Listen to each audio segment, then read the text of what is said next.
Hello everyone, legal बीज academy के YouTube channel पर आपका स्वागत है। आज बीएसए के से संबंधित एक वीडियो बना रहे हैं और एकम्प्लीस टॉपिक का नाम है।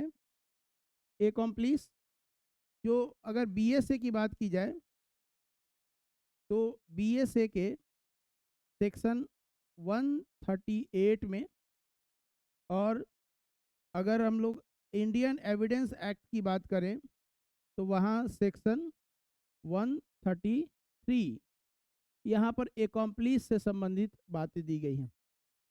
नाम से लग रहा है कि कोई अजनबी टर्म हम लोग यूज कर रहे हैं, लेकिन ये अजनबी टर्म नहीं है, ये बहुत ही फैमिलियर है। और क्या फैमिलियर टर्म है? तो यह है सह अपराधी। एकम्प्लीस सह अपराधी, पार्टिसिपेटर इन क्राइम। ठीक है, पार्टिसिपेटर इन क्राइम मतलब ये कि जिसने अपराध में भाग लिया है, जिसने अपराध को करने में भाग लिया है, उसमें अबेटर का काम किया है, उसमें असिस्टर का काम किया है, सहयोगकर्ता का काम किया है।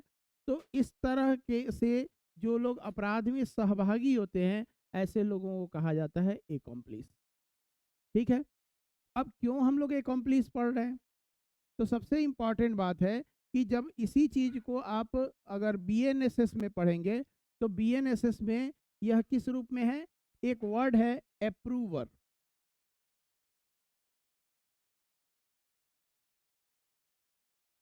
एक वर्ड है अप्रूवर। अप्रूवर मतलब होता है सरकारी गवाह।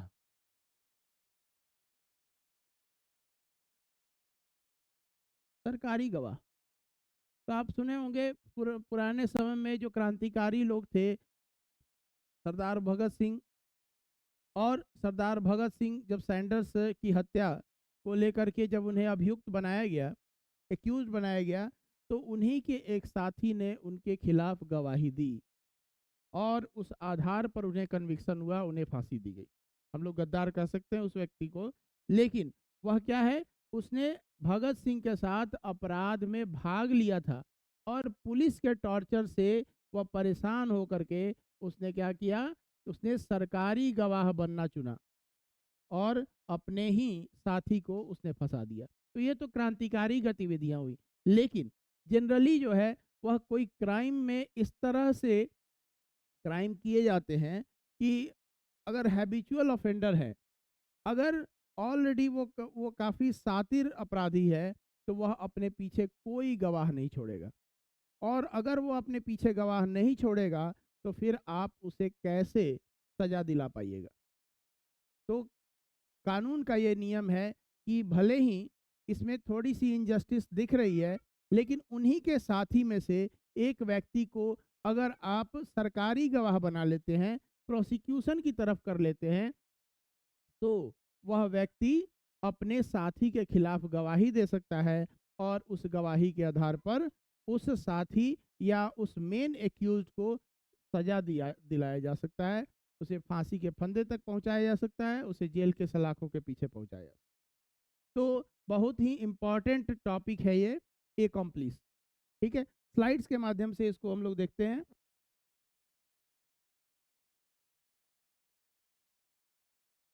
The term accomplice is not defined under the भारतीय साक्ष्य अधिनियम। भारतीय साक्ष्य अधिनियम में जो है वह इस टर्म को डिफाइन नहीं किया गया है, लेकिन क्या बताया गया है? पार्टिसिपिस क्रिमिनिस, ये एक मैक्सिम है, काफ़ी इंपॉर्टेंट है, जो कि क्रिमिनल एक्टिविटी में पार्टिसिपेट करने वाला व्यक्ति है, वह क्या है? वही है एकम्प्लिस। एकम्प्लिस से रिलेटेड डिफरेंट केस लॉज हैं। जो सबसे पहले डेविस वर्सेस डीपीपी के केस में प्रीवी काउंसिल ने इसको डिफाइन किया और बताया कि पार्टिसिपेटर इन क्राइम, यही जो है वह एकम्प्लिस की सही परिभाषा है। साथ ही भारत में इसको कैसे लागू किया गया? तो आर के डालमिया वर्सेस दिल्ली एडमिनिस्ट्रेशन का केस है। इस केस में भारत में इस डेफिनीशन को एक्सेप्ट किया गया सुप्रीम कोर्ट के द्वारा। ऐसे और भी बहुत सारे केसेस हैं जिनके माध्यम से हम लोग समझते हैं कि एकम्प्लिस क्या है। Davis versus DPP, director of public prosecutor का केस है। इसके बाद R K. Dalmia versus Delhi administration का केस है। इस केस में बताया गया कि कौन है accomplice, and accomplice is a person who participates in the commission of the actual crime charged against an accused. He is to be participes criminus. These are two cases, however, in which a person has been held to be an accomplice even if he is not participes criminis. Receivers of the stolen property are taken to be accomplice of the thieves. यानी चोर से उसने क्या किया है, उसने चोरी की संपत्ति प्राप्त की है, तो क्या वो माना जाएगा accomplice? बिल्कुल माना जाएगा। ठीक है, वो बिल्कुल माना जाएगा। From whom they receive goods on a trial of theft। ठीक है, accomplice के बारे में ये सब बातें कही गई। उसके बाद एक केस इंपॉर्टेंट है, वो है जगन्नाथ वर्सेस इम्पेरर। इसमें भी सुप्रीम कोर्ट ने इसके बारे में बताया कि accomplice is a person who is a guilty associate और अ पार्टनर इन क्राइम और who in some way or the other is connected with the offense in question or some material fact supported that he was part of the crime। यानी किसी भी तरह से वह crime का part रहा है तो वह क्या कहलाएगा, वह कहलाएगा accomplice। चंदन चंदन वर्सेस इम्पेरर का केस है। इस केस में जो प्रीवी काउंसिल ने क्या कहा कि describe an accomplice as someone who is involved with an offender or offenders in committing a crime or someone who knowingly or voluntarily aids or and abates others in the commission of the crime। Essentially, an accomplice in evidence act can be considered a partner in crime और participes criminis। हर जगह इस तरह का maxim आपको देखने को मिलेगा। तो ये तो हम लोग समझे कि क्या डेफिनेशन है। अब इस डेफिनेशन के आधार पर हम लोग कैटेगराइज करेंगे, स्टेजेज बनाएंगे कि कैटेगरीज ऑफ accomplice। accomplice का क्या कैटेगरी है, तो इसमें 4 तरह के प्रिंसिपल ऑफेंडर, उसके बाद principal offender of second degree, first degree, second degree जो मेन ऑफेंस करने वाला व्यक्ति है। दूसरा कि वह ऑफेंस करने में उसने एक्टिव पार्टिसिपेट किया है लेकिन वह सहायक के रूप में है। तीसरा क्या है, एसेसरी आफ्टर द फैक्ट। ठीक है, आफ्टर द फैक्ट ये नहीं लिखना चाहिए, एक्ट होना चाहिए। सॉरी,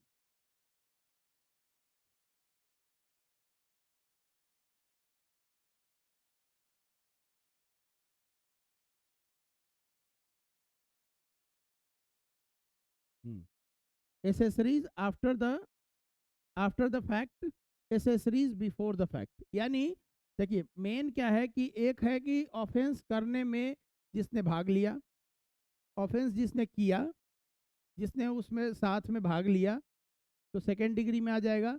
उसके बाद ऑफेंस करने में पहले सहायता किया और ऑफेंस करने के बाद उसकी सहायता की, यानी उसको क्या किया, उसको आश्रय दिया, उसको हार्बरिंग किया। ठीक है, पहले यानी उसको एड किया, असिस्ट किया। ठीक है, तो ये चारों तरह के लोग क्या कहलाएंगे, ये कहलाएंगे accomplice। Principal offender of first degree is a person who actually commits the crime. और इसमें आप इसको देखेंगे, एक बात ध्यान रखेंगे कि जब भी आप वीडियो देख रहे हैं तो स्लाइड का स्क्रीनशॉट लेना ना भूलें, यह आपके मेंस आंसर राइटिंग में काफ़ी सहायक सिद्ध होने वाला है। ठीक है, तो हम लोग अभी तक क्या समझे, पहला कि accomplice कौन है, accomplice को डिफाइन नहीं किया गया है, accomplice के बारे में बताया क्या गया है, केवल ये बताया गया है कि accomplice का जो एविडेंस दिया गया है, जो उसका टेस्टिमनी होता है, उस टेस्टिमनी का एविडेंसरी वैल्यू क्या है, ये आपको 138 बता रहा है बीएनएस का, सॉरी बीएसए का। इसके अलावा न accomplice को डिफाइन किया है, न accomplice के टाइप्स को डिफाइन किया है, न उनके कैटेगरीज को डिफाइन किया गया है। ये सब आपको केस लॉ से मिल रहा है। बढ़ते हैं आगे। अब जो मेन बात है वह क्या है, 138, that is the evidentiary value of accomplice evidence और reliability on testimony of accomplice। क्या रिलायबिलिटी है? तो इसमें हम लोग को पहले के बारे में समझना है कि 133 और 114 का इलस्ट्रेशन बी, स्मॉल में लिखेंगे 114 का इलस्ट्रेशन बी। तो ये दोनों में कुछ कनेक्ट करके तब हम लोग पढ़ते थे पहले, बीएसए के पहले जब एविडेंस एक्ट था तो हम इसे दो कनेक्ट करते थे। कैसे? तो ये 133 जो था उसको रूल ऑफ लॉ कहते थे, ये रूल ऑफ एविडेंस कहते थे, और 114 का इलस्ट्रेशन बी को हम लोग कहते थे रूल ऑफ प्रूडेंस। तो rule of law and rule of prudence, दो चीज़ों को ध्यान में आप रखेंगे।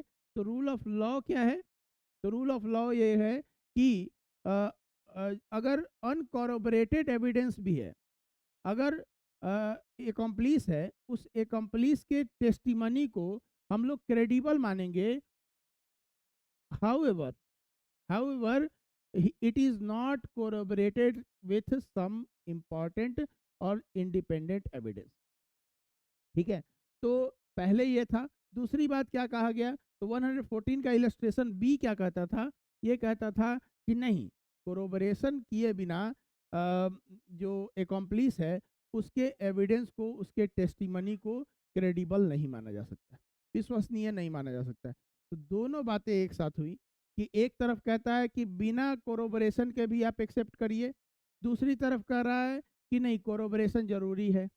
अब ये दोनों कॉन्ट्राडिक्शन को, दोनों का जो एडवर्स बात है उसको अब समाप्त कर दिया गया है, और 138 में अब क्या किया गया है? Rule of evidence and rule of prudence दोनों को एक साथ मिला दिया गया है। अब क्या कर रहा है कि lays down that an accomplice shall be a competent witness against an accused person, and a conviction is not illegal if it is proceeds upon the corroborated, देखिए वो uncorroborated वर्ड आ रहा था, अब क्या आ गया? corroborated testimony of an accomplice। तो जो पुराना वाला एक्ट जो आप पढ़ रहे हैं तो उसमें अगर देखेंगे तो यही अनकोरोबरेटेड वर्ड लिखा हुआ था, इसको बदल के अब क्या किया कर दिया गया? कोरोबरेटेड टेस्टिमनी किया गया, यानी कोरोबरेशन जरूरी है। तो क्यों कोरोबरेशन पर इतना हम लोग जोर दे रहे हैं? तो उसके पीछे कुछ कारण है। एकम्प्लीस के बारे में हम लोग समझे कि एकम्प्लीस जो है उसको पार्डेनिंग का लालच दिया जाता है, उसको अप्रूवर बनाया जाता है, सरकारी गवाह बनाया जाता है, और फिर उसको अपने ही साथी के खिलाफ गवाही देने के लिए मनाया जाता है, कहा जाता है। ठीक है, तो एकम्प्लीस जो है वह बहुत ट्रस्टवर्दी नहीं है, क्योंकि वो लालच में बात कर रहा है, वो पार्डेनिंग के लालच में बात कर रहा है, वह पहले से क्राइम में पार्टिसिपेटर रहा है, उसका मोरल एक्टिविटी नहीं रहा है। ऐसे बहुत सारे मामले हैं जिसके आधार पर, जैसे कि वह जो है वह शपथ लेकर के झूठ बोल रहा है, वह पार्टिसिपेटर इन क्राइम है। वह क्या है? वह एविडेंस जो दे रहा है वह प्रॉमिस ऑफ पार्डनिंग में दे रहा है, यानी लालच में दे रहा है, समाधान के लालच में दे रहा है। ठीक है, तो इस आधार पर हम लोग देख सकते हैं कि thus by means of pardon he transfers himself from the accused dock to the witness box as an approver to give evidence for the state. तो जब भी आप कोई लालच में, किसी तरह के प्रेशर में अगर वॉलेंट्रीली अगर कुछ नहीं कहते हैं तो आपकी क्रेडिबिलिटी उतनी अच्छी नहीं हो सकती। ठीक है, तो इसलिए जरूरी है कि कुछ इंडिपेंडेंट एविडेंस के साथ उसको क्या किया जाए? कनेक्ट किया जाए, उसको कोरोबरेट किया जाए, और तब उसे उसे एविडेंस के रूप में लिया जाए, और उसके आधार पर एक्यूज को पनिश किया जाए, कन्विक्ट किया जाए। ठीक है, अनदर केसेस है Sarwan Singh, Ratan Singh versus state of Punjab का। इसमें भी बताया गया है कि यह जो है वह reliable, he is a reliable witness, ये देना पड़ेगा। इसमें क्या कहा गया? इसमें कहा गया कि appreciation of accomplice or approver evidence therefore has to satisfy a double test। बहुत इंपॉर्टेंट बात है कि जो जो accomplice है जो अप्रूवर है उसको डबल टेस्ट पास करना पड़ेगा। क्या डबल टेस्ट है? तो पहला तो टेस्ट ये है कि वह उसको अपने आप को रिलायबल दिखाना पड़ेगा, कि वो जो है रिलाई करने लायक है, विश्वास करने लायक है, ये शो करना होगा कि वह झूठ नहीं बोल रहा है। और दूसरा क्या दिखाना पड़ेगा? And the second test which shall remain to be applied is that the approver's evidence must receive sufficient corroboration. Double test, पहला कि रिलायबल दिखना चाहिए, दूसरा है कि सफिशिएंट मटेरियल से कोरोबोरेशन होना चाहिए। ठीक है, तो ये दो चीजें जब होंगी तब जा करके उसको एविडेंस के रूप में लिया जा सकता है, उसके कथन को एविडेंस के रूप में लिया जा सकता है। ठीक है, K Hashim versus state of Tamil Nadu, ये एक अनदर केस है, और इसमें भी कहा गया कि corroboration in material particulars means that there should be some additional और इंडिपेंडेंट एविडेंस। ठीक है, यानी क्या होना चाहिए कि कुछ एडिशनल और इंडिपेंडेंट एविडेंस होने चाहिए जिसके साथ उसको कोरोबरेट कराना है। ठीक है, एक अगला केस है Shankar versus state of Tamil Nadu. इस केस में भी कहा गया कि रिलायबिलिटी एंड सफिशिएंट कोरोबरेशन जो है वह दोनों टेस्ट पास हुए बिना संभव नहीं है। ठीक है, यह एक चीज हम लोग देख सकते हैं। इसके अलावा अनदर केस में स्टेट ऑफ राजस्थान वर्सेस बालवीरा है। इस केस में भी इसी के बारे में कोरोबरेटेड एविडेंस के बारे में बताया गया। ये सब सपोर्टिंग केस है। ठीक है, सपोर्टिंग केस है। सुप्रीम कोर्ट ने एक और case Delhi state administration versus VC सरकार के केस में भी डबल टेस्ट को अप्रूव किया गया कि ये होना ही चाहिए। ठीक है, भुवानी साहू, ये काफ़ी इंपॉर्टेंट केस है। Bhuvani Sahu versus king emperor, इसमें कहा गया कि जो एविडेंसरी वैल्यू है, ठीक है, एविडेंसरी वैल्यू है, वह क्या है? वह सब्सटेंशियल पीस ऑफ एविडेंस हो सकता है, लेकिन वही कोरोबरेशन जरूरी है, बिना कोरोबरेशन के नहीं होगा। ठीक है, तो ये भुवानी साहू वर्सेस इम्पेरर या किंग के बारे में। अदर केसेस जो है आर वर्सेस भास्कर विले है, और डगडू वर्सेस स्टेट ऑफ महाराष्ट्र, ये दो अनदर केस है। अब इसकी रिलेवेंसी कम हो गई है क्योंकि इसमें कहा गया कि 114 का इलस्ट्रेशन भी है, उसको फॉलो करना बहुत ज़रूरी है। अब 138 में ही दोनों को अमेलगमेट कर दिया गया है, इसलिए अब इस केस की रिलेवेंसी कम है। तो बैकग्राउंड को प्रूव करते हुए आप इस तरह का इसमें दे सकते हैं। ठीक है, तो आई होप आज का सेशन आपको बहुत ही पसंद आया होगा, और एकम्प्लिश से संबंधित जितने भी आपके मन में सवाल होंगे इस वीडियो को सुनने के पहले, वो सारे सॉर्ट आउट हो चुके होंगे। अगर ये वीडियो आपको पसंद आया तो लाइक करना ना भूलें, और चैनल को सब्सक्राइब जरूर कर लें ताकि आपको वीडियो का अपडेट मिलता रहे। Thank you for watching.